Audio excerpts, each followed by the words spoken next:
নমস্কার বন্ধুরা, সীমার রান্নাবান্না F4H এই চ্যানেলে আপনাদের সবাইকে আমি সুস্বাগতম জানাই। আজকে আমি তোমাদের সামনে করে দেখাবো সিন্ধি চিকেন। এই সিন্ধি চিকেন করবার জন্য চিকেন তো লাগবেই। আমি এখানে 1 কেজি চিকেন নিয়েছি, যা ধুয়ে পরিষ্কার করে রেখেছি। আর এইখানে নিয়েছি, এখানে আছে 2টো পেঁয়াজ কুচো করে কাটা, এখানে আছে 2টো বড় সাইজের টমেটো, এটাকেও আমি কেটে রেখেছি। এখানে আছে কয়েকটা গোটা রসুন, আদাকে ছোট ছোট করে কুচো কুচো করে কেটে নিয়েছি। আর এখানে আছে 3টে গোটা পেঁয়াজ। এইগুলো আমার লাগবে। তার সাথে লাগবে, এখানে নিয়েছি, এই রান্নাটা ঘি দিয়ে হবে। যারা ঘি ব্যবহার না করবেন তারা আপনারা রিফাইন্ড তেল ব্যবহার করতে পারেন। এখানে লাগবে ঘি, লাগবে এই শুকনো লঙ্কা লাগবে 4টে, এখানে জয়িত্রী, ফোড়নের জন্য এলাচ নিয়েছি, দারচিনি আছে, লবঙ্গ আর তেজপাতা, এটা লাগবে ফোড়নের জন্য, আর স্বাদ হিসেবে নুন। এই উপকরণগুলো দিয়েই এই রান্নাটা হবে। এতে আমি ফোড়ন হিসেবে লঙ্কা, ছোট এলাচ, লবঙ্গ, দারচিনি আর তেজপাতা দিয়ে দিয়েছি। এবার আমি এতে চিকেনটা ঢেলে দেব। ফোড়নটা হয়ে যাবার পর এতে আমি কেটে রাখা পেঁয়াজের কুচোগুলো দিয়ে দিলাম, দিয়ে এটাকে ভালোভাবে নাড়তে হবে।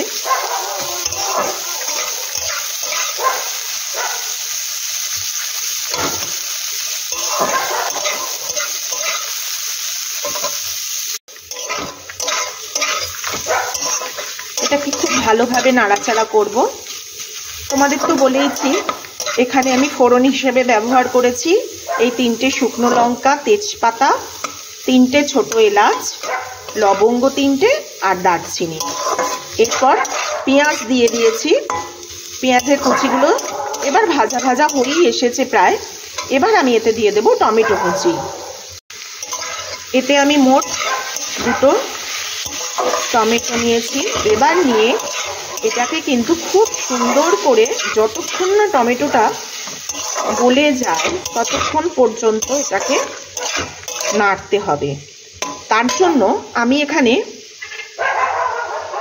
নুন দিয়ে দেব, যার ফলে কি হবে, টমেটোর থেকে জল ছাড়বে এবং টমেটোটা সেদ্ধ হতে সুবিধা হবে। আমি এখানে এটা কিছুক্ষণ রাখবো।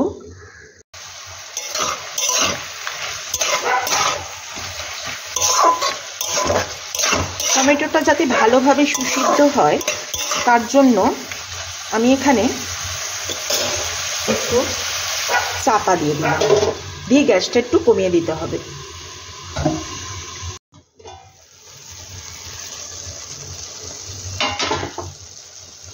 ঢাকাটা খুলে নিলাম। টমেটোটা প্রায়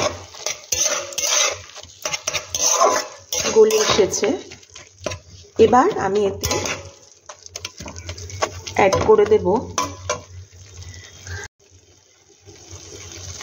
আদা আর গোটা রসুন, আর দেব এই গোটা পেঁয়াজগুলো। আর একটু আদা দিই। আবারও এটাকে ভালো করে একটু নাড়িয়ে নেব।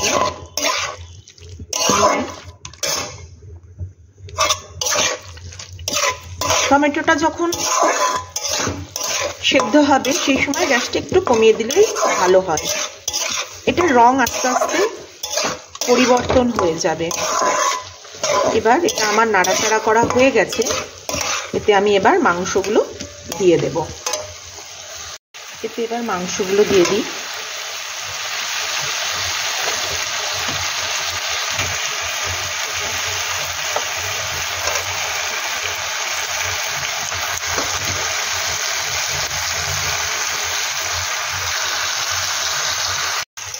এবার এটাকে সুন্দর করে নাড়াচাড়া করব। খুব ভালোভাবে এটাকে নাড়াচাড়া করতে হবে। গ্যাসের ফ্লেমটা মাঝামাঝি জায়গাতেই রাখতে হবে।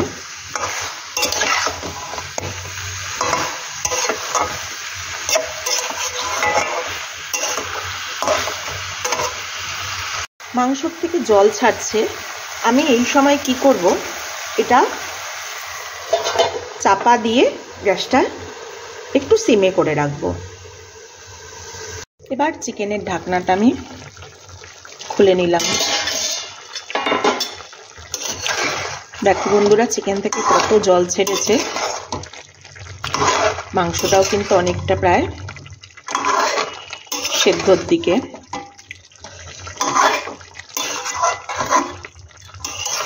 এই মাংসটা করবার জন্য তেমন কিছু কিন্তু খাটুনির প্রয়োজন হয় না, একদম খাটুনি নেই, খুব সহজ এবং এটা খুব হেলদি।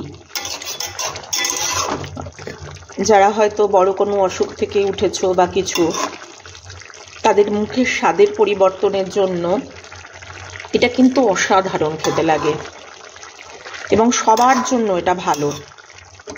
যারা নতুন মা হয়েছে তারাও কিন্তু এই চিকেনটা করে খেতে পারে। এটা ভীষণ ভালো একটা রেসিপি, করো, এটা ভালো লাগবে তোমাদের। বন্ধুরা, রংটা কিরকম আস্তে আস্তে চেঞ্জ হয়ে গেছে।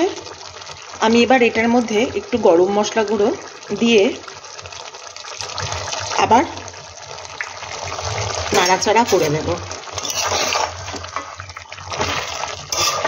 এটা রুটি, পরোটা, ফ্রাইড রাইস সব কিছুর সাথেই খাওয়া যায়, বিশেষত এটা রুটির সাথেই বেশি ভালো লাগে খেতে।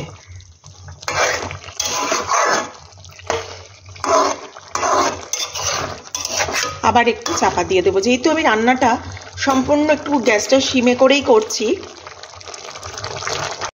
দেখো বন্ধুরা, ঝোলের রংটাও পরিবর্তন হয়ে গেছে, মনে হচ্ছে যেন আমি কোনো রং দিয়েছি, কিন্তু এটা টমেটোর জন্য এই কালারটা আস্তে আস্তে এসে গেছে। আর দেখো যে মাংসগুলো এবার সুসিদ্ধ হয়ে গেছে। এবার আমি গ্যাস বন্ধ করে দেব। রান্নাটা আমার হয়েই গেছে। এই সময় তোমাদের একটা কথা বলি বন্ধু, আমার এই রান্না যদি তোমাদের ভালো লেগে থাকে তাহলে তোমরা চ্যানেলটা সাবস্ক্রাইব করো, একটু আমায় ভালোবাসা দিও এগিয়ে যাওয়ার জন্য, আর কমেন্ট করো প্লিজ। আর যদি তোমরা ফেসবুক থেকে দেখে থাকো তাহলে লাইক শেয়ার করো, তাহলে আমি খুব খুশি হব। আজ তাহলে রাখি, টাটা বন্ধু।